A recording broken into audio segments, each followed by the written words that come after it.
عزیزو یہ جنگ ہے دو سویلائزیشنوں کے بیچ میں، یہ جنگ ہے دو آئیڈیالوجیز کے بیچ میں۔ جس آئیڈیالوجی میں ہم گھرے ہوئے ہیں وہ آئیڈیالوجی ہے پہلا تو سیلفشنس کی آئیڈیالوجی، دوسرا لگژری لائف اسٹائل کی آئیڈیالوجی کہ ہمیں بہترین گھر، آرام دہ گھر، آرام کی زندگی، بہترین گاڑی، اسی تک و دو میں شیطان تمہیں لگا دیتا ہے۔ عجیب معصوم کا جملہ سورہ جمعہ میں آباد آئی، وَإِذَا رَأَوُا التِّجَارَةَ أَوْ لَهْوًا انفضوا إِلَيْكَ وَتَرَكُوكَ قَائِمًا۔ اے میرے حبیب، جب یہ دنیا والے، جب یہ انسان ایک تو لہو و لعب کو دیکھتے ہیں، دوسرا جب یہ تجارت کو دیکھتے ہیں، جب یہ مال کو دیکھتے ہیں، حباً جما، ان کی زندگی میں ایک غلط سوچ آ جاتی ہے کہ یہ صرف مال کو جمع کرنے کے پیچھے لگ جاتے ہیں۔ 70 سال کی عمر ہو گئی، 80 سال کی عمر ہو گئی، کس کے لیے جمع کر رہا ہے؟ مولانا بچوں کے لیے جمع کر رہا ہوں۔ کیا تمہیں حسین کی آئیڈیالوجی نہیں ملی؟ حسین کی آئیڈیالوجی تھی ایثار کی آئیڈیالوجی، حسین کی سوچ تھی، جذبہ تھا صرف دینے کا،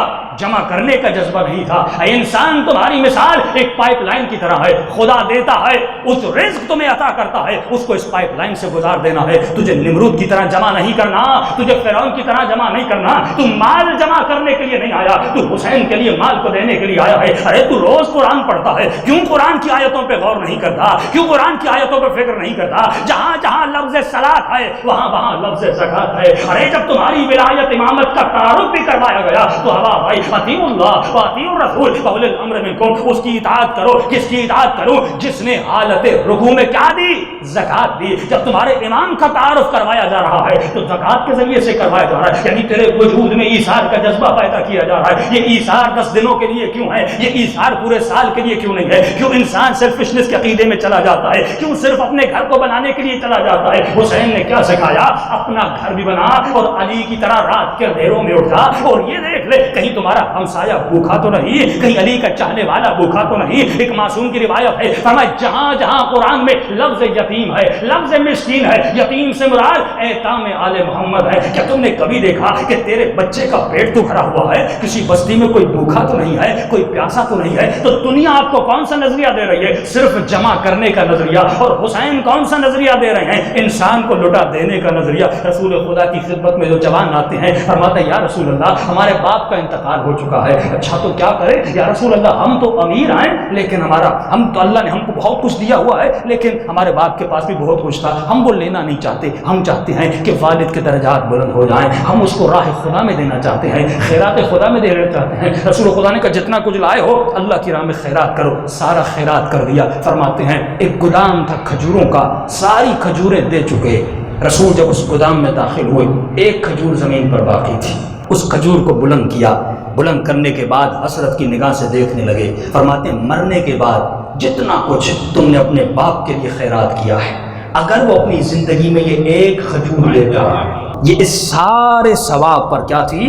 بھاری تھی۔ اہل بیت فرماتے جب تک زندہ ہو اپنے ہاتھوں سے کار خیر کرو، اپنے ہاتھوں سے اللہ کی راہ میں دو۔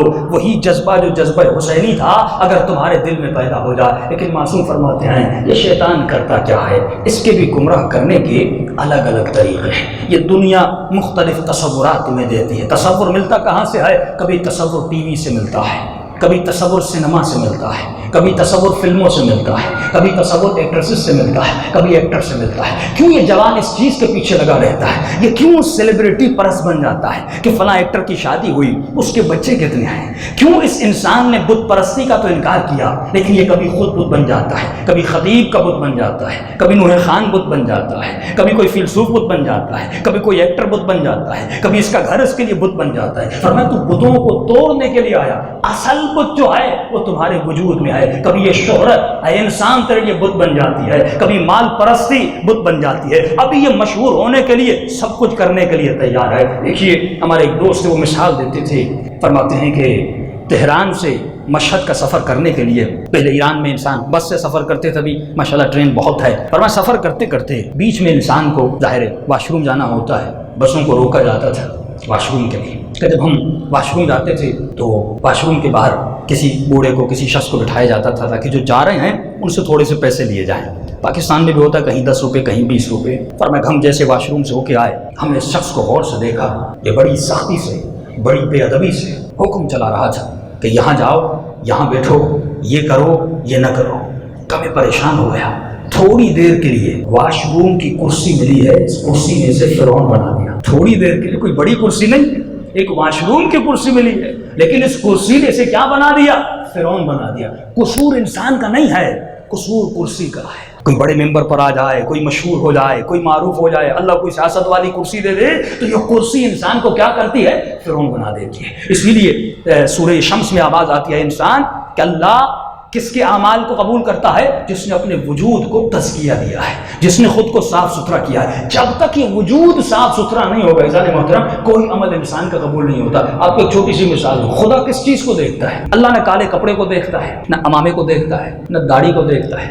خدا کس چیز کو دیکھتا ہے؟ مثال کے طور پہ میں آپ تمام مومنین کو کہوں میرے گھر پہ آئیے، میں نے نیاز کی دیگیں پکائی ہیں، آپ سارے مومنین میرے گھر آ جائیں. کہ مولانا نیاز کی دیگیں کہاں ہیں؟ آپ کو لے جاؤں، آپ دیگ سے ڈھکن اٹھائیں، اس میں چاول ہے ہی نہیں، تو آپ اس دیگ سے پیار کریں گے جس میں چاول نہ ہو؟ قطعاً آپ کو پسند ہے. میں کہوں مجھے پیاس لگی ہے، پانی کا گلاس دیجیے، آپ ایک گلاس مجھے لا کر دیں اور میں پانی پینا چاہوں اندر پانی نہ ہو، تو کیا میں اس گلاس سے محبت کروں گا جس میں پانی نہیں؟ تو عقل سالم یہ کہتی ہے جس گلاس میں پانی نہیں وہ گلاس مجھے پسند نہیں، جس دیگ میں چاول نہیں وہ دیگ مجھے پسند نہیں. تو خدا کو بھی ایسا انسان پسند نہیں جس کے دل میں علی کی ولایت اور اطاعت نہ ہو.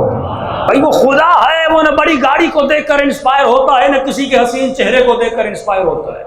ان اکرمکم عند اللہ اتقاکم، خدا تمہارے وجود کو دیکھتا ہے کہ تم نے زندگی کس کی سوچ پہ گزاری، تم نے زندگی کس کے اسلوب پہ گزاری، تم نے زندگی کس کے طریقوں پہ گزاری.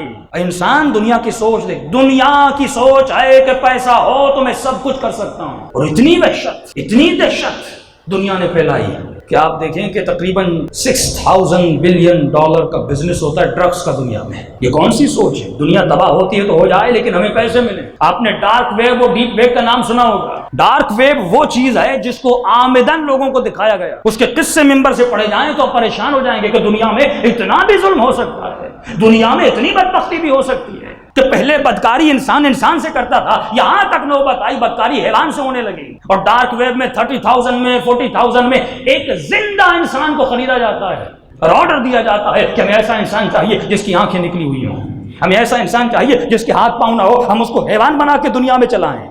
کہ میکسیک میں خاتون کو پکڑا جاتا ہے، فرماتے ہیں کہ ہم جانتے نہیں یہ خاتون کون ہے، نہ بول سکتی تھی نہ سن سکتی تھی، اس کی نہ ہاتھیں تھی نہ ٹانگیں تھی، بس ایسے چلتی تھی جیسے حیوان اشاروں پہ چلتا ہے. ہم سیٹی لگاتے تھے وہ خاتون دوڑتی ہوئی آتی تھی. یہ کون ہے؟ یہ پیسہ ہے جس نے انسان کے وجود میں جنون کو پیدا کیا، جس پیسے نے اتنا نشہ ڈالا کہ وہ یہ سوچے میں جو کرنا چاہتا ہوں کر لوں. لیکن جب علی کے پاس مال آتا ہے تو علی کی سخاوت کو تو دیکھ لیجئے کہ کسی نے امام سے سوال کیا تھا کہ مولا حاتم طائی بھی سخی تھا، علی بھی سخی ہے. امام فرماتے ہیں اس کی سخاوت میں اور علی کی سخاوت میں زمین و آسمان کا فرق ہے. مولا کیسے فرق ہے؟ فرمایا حاتم کے پاس ایک شخص جاتا تھا، فرماتے کتنا سخی تھا، فرمایا اگر ایک ہی شخص 40 دروازوں سے جاتا تھا حاتم اسے واپس نہیں کرتا تھا. امام فرماتے ہمارے بابا علی کی سخاوت اتنی ہے کہ علی کے در پہ اگر کوئی فقیر آتا تھا علی اتنا دیتے تھے اسے 40 دروازوں پہ جانے کی ضرورت نہیں پڑتی.